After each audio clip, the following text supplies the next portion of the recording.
Good morning, Ilorin site.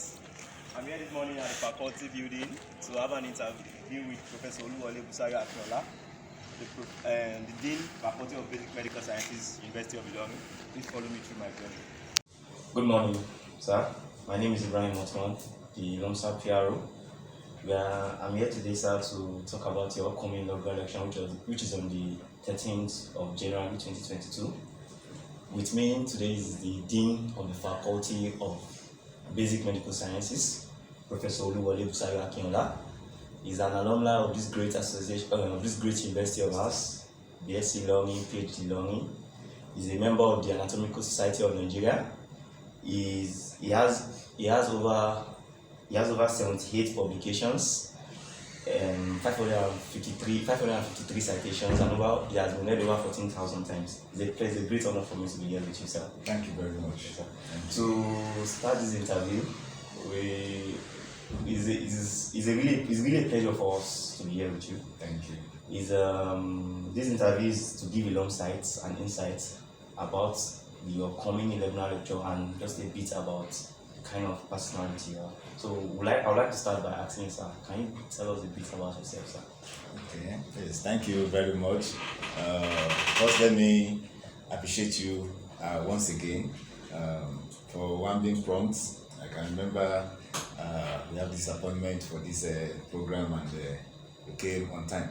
And two, for your initiative, right, which goes further to support the argument that medical students are unique. Right? I didn't even know you are from Ilomsa. My thinking was that you are from other associations within the college. So I'm very grateful and I feel highly honored. So as you have earlier mentioned, I'm Professor Oluwole Akinola, a professor of anatomy and currently the Dean of the Faculty of Basic Medical Sciences of the University of Ilorin. It's a great privilege to be with you once again. Right, I'm an indigene of let me say a small village called Okeso in Massa local government area of Kwara State. Right, actually it's under the Emirate, under the Ilorin Emirate. Right, so born some years ago. Maybe I shouldn't be too specific, but there's nothing wrong in knowing my age anyway. Right, so if you like, I will say I belong to the old school. Right, so I schooled my first degree, University of Ilorin, my BSc Anatomy, graduating with second class upper division. And I moved on to the University of Lagos, where I had my master's in anatomy as at the College of Medicine, University of Lagos, Department of Anatomy. And then eventually back to Ilorin for my PhD in anatomy. So I started my career as a lecturer, as a graduate assistant actually, in the year 1999. That was just a little above 2 decades ago.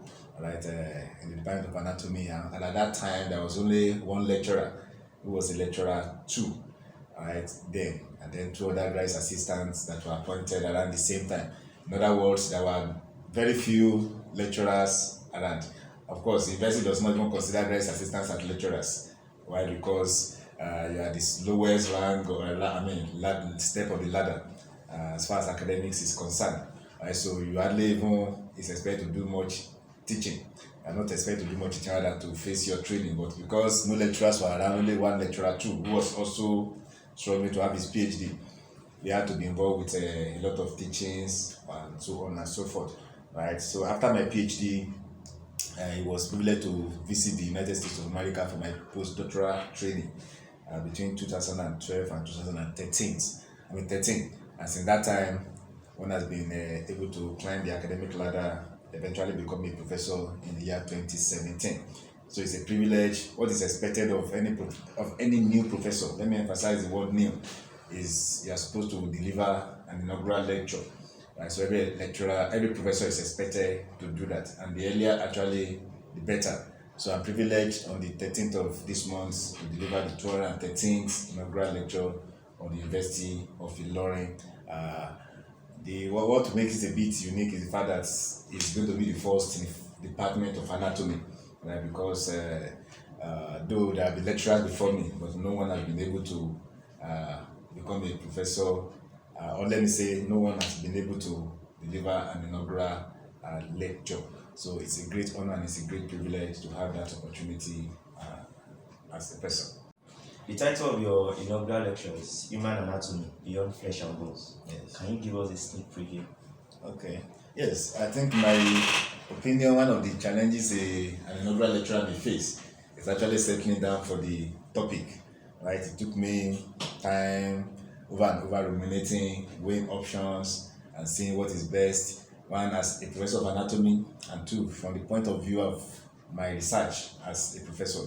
Right? So, but being also the first inaugural lecturer in anatomy in this university, I think is the community, the society has a lot of wrong impressions when it comes to anatomy.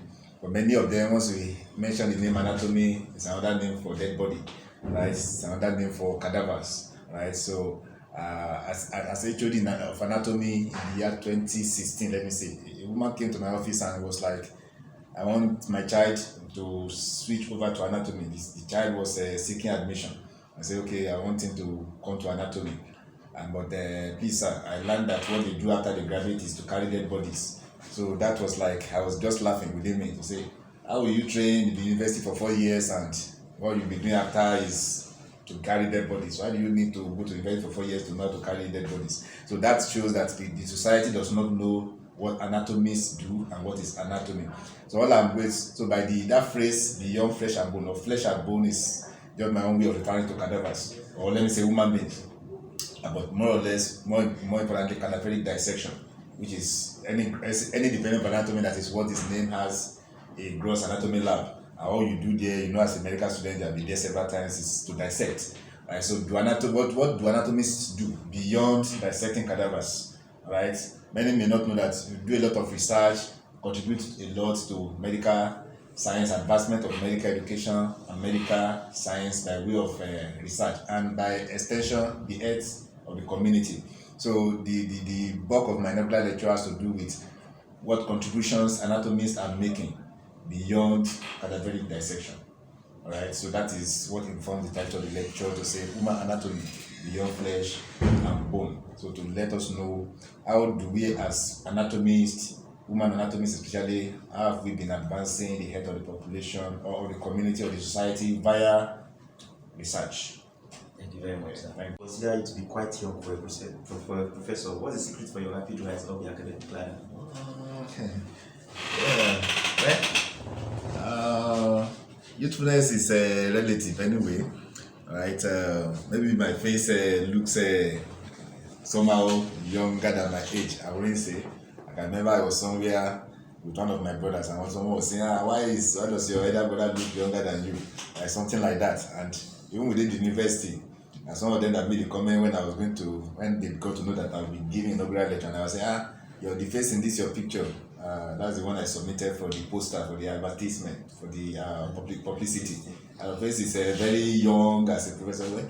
Maybe I have a relatively young face, but by age, many people now in this age of technology actually become professors earlier if they are hardworking enough.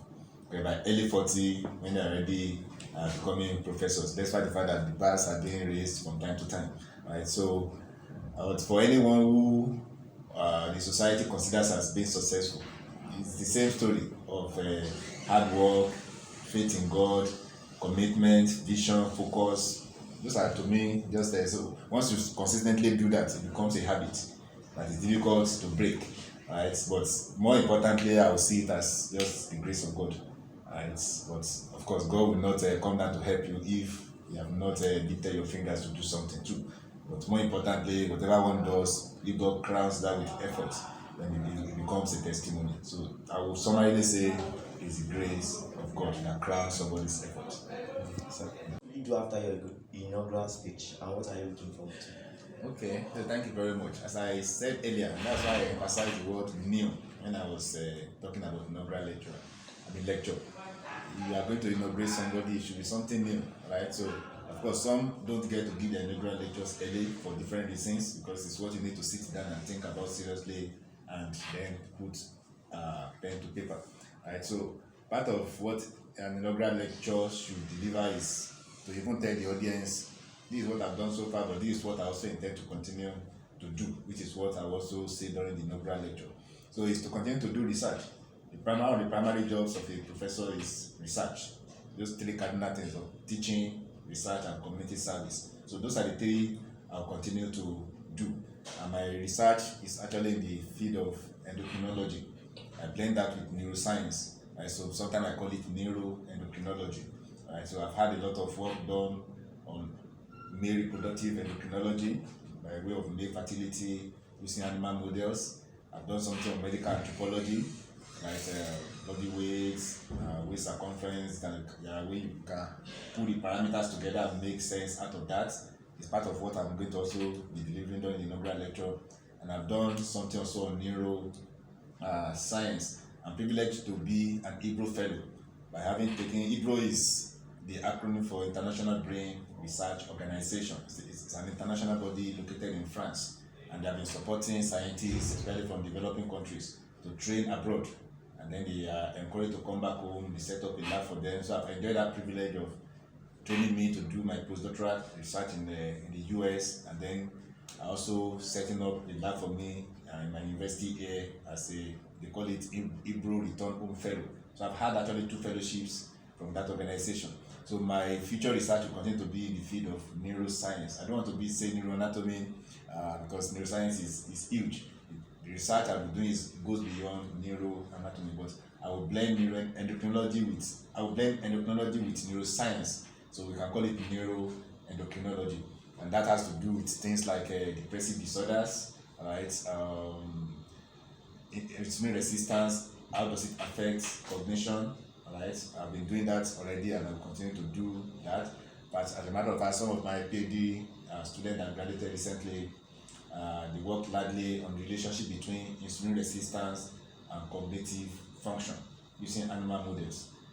One of them is actually in Cambridge, University of Cambridge presently, doing a postdoctoral training after graduating late last year with his PhD.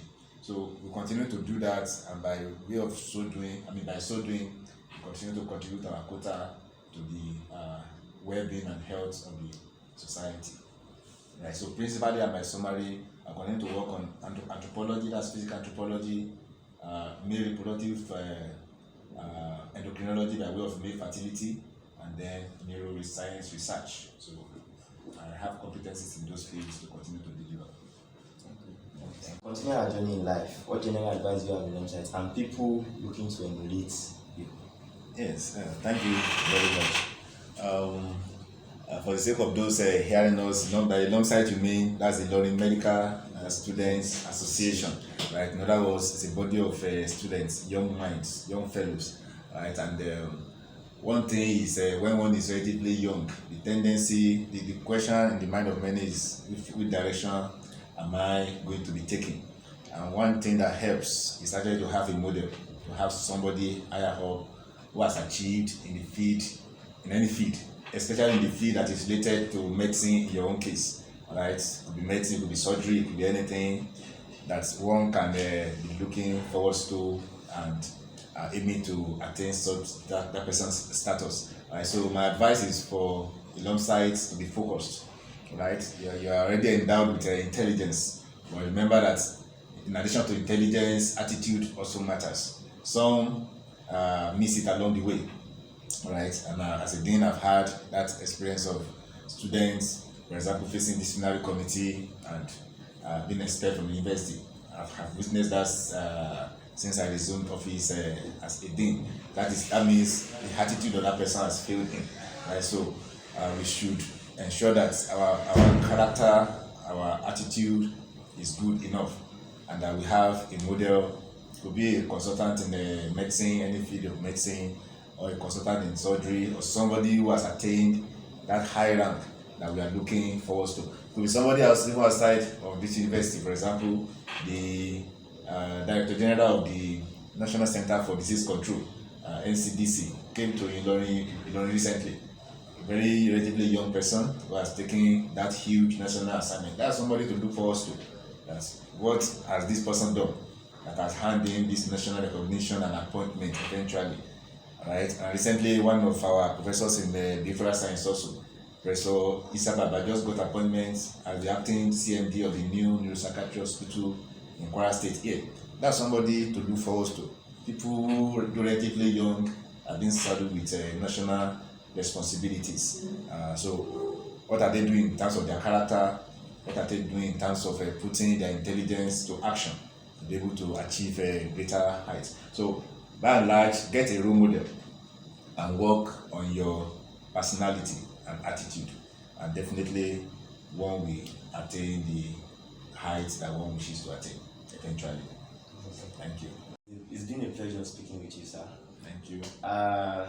Normally in college, you are referred to as one of the stuffiest people around. Oh, thank you We very make much. use of so many of your publications, your books. Thank you. We use it helps us academically, and we always look forward to you taking us certain courses because it's always you gain a lot. It's a pleasure. Thank you. We really appreciate what you do, sir. Thank you very much. Thank you very much. I wish you the best on the inaugural lecture. Thank you very much. So, as a matter for publicity for your inaugural lecture, I want you to tell the audience. Okay. Yes, thank you very much. Thank you for coming once again. I appreciate it. The inaugural lecture, as I said, is an event that the university itself looks forward to, and it's so important that the Vice Chancellor, once is on campus, doesn't miss it. He chairs it by himself, no matter how long it takes. Right? And why I'm particularly inviting students of the college to that event is the fact that it's not been so with us in anatomy before. And fortunately, 2 professors in anatomy will actually be giving inaugural lecture this month. Myself on the 13th of this month, which is next Thursday by God's grace, coming to say something to the audience about what anatomy is all about and how we have contributed by way of research to the well-being and health of the society. And that's one of the questions people ask: what do anatomists do? So that will answer many of such questions that day. The other inaugural lecture will be coming up by another professor in anatomy, and that's Professor Ajao actually, on the 27th of this month by God's grace. All right, so to start with, I encourage you to participate in both, starting with mine on the 13th of this month. And we have made effort to ensure that there are buses for students to have their trip conveniently to the PS and back to the college for those that want to use that opportunity. Right? So they are welcome once again to attend and be part of history. Thank you very much. Thank you very much. Thank you. Yeah.